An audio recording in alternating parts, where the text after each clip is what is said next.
ಕನ್ನಡ ನಾಡಿನ ಸಮಸ್ತ ಜನತೆಗೆ ಆಯುಧ ಪೂಜಾ ಹಾಗೂ ವಿಜಯದಶಮಿ ಹಬ್ಬದ ಶುಭಾಶಯಗಳು.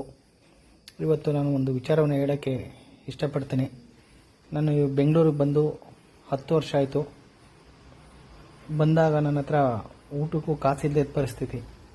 ಆವಾಗ ನಮ್ಮ ತಂದೆಯವರು ಒಂದು ಮಾತು ಹೇಳಿದರು, ಏನೇ ಕಷ್ಟ ಬರಲಿ ದುಡುಕಬೇಡ,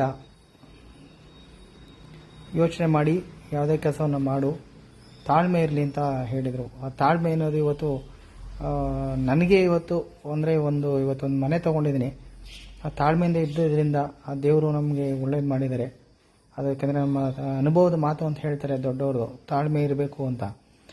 ಜೀವನದಲ್ಲಿ ಯಾರಿಗೆ ಏನೇ ಕಷ್ಟ ಬಂದರೂ ದಯವಿಟ್ಟು ತಾಳ್ಮೆಯಿಂದಿರಿ, ಆ ದೇವರನ್ನು ನಂಬಬೇಕು.